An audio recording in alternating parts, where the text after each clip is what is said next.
5 టీ20ల series లో భాగంగా మూడో టీ20 ఈ రోజు హిమాచల్ ప్రదేశ్ లోని ధర్మశాలలో జరగనుంది. ఇప్పటికే భారత్ దక్షిణాఫ్రికా జట్లు చెరో మ్యాచ్ గెలిచి పటిష్టంగా కొనసాగుతున్నాయి.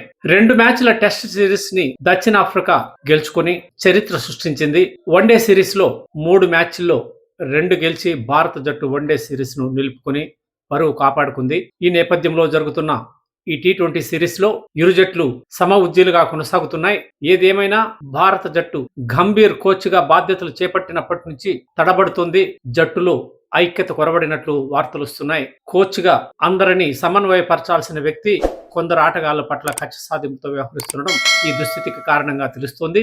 ఈ నేపథ్యంలో గంభీర్ బాధ్యతలు చేపట్టిన తర్వాత కేవలం టీ20ల్లో మాత్రమే భారత జట్టు విజయ శాతం ఆశించిన మేర ఉన్నట్లు క్రికెట్ వర్గాలు వ్యాఖ్యానిస్తున్నాయి. ఈ నేపథ్యంలోనే ఈ రోజు ధర్మశాలలో జరిగే మ్యాచ్లో భారత జట్టు గెలుపొందకపోతే ఈ సిరీస్ కష్టంగా మారిపోయే అవకాశం ఉంది.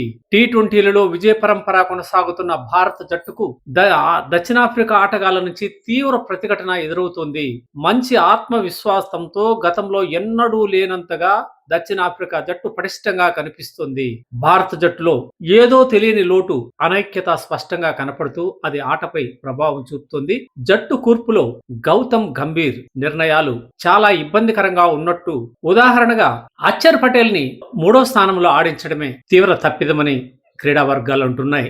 మొదటి 3 స్థానాలలో స్టార్ బ్యాట్స్మెన్స్ నిలకడగా ఉండేలా చూడాల్సి ఉందని పలువురు వ్యాఖ్యానిస్తున్నారు.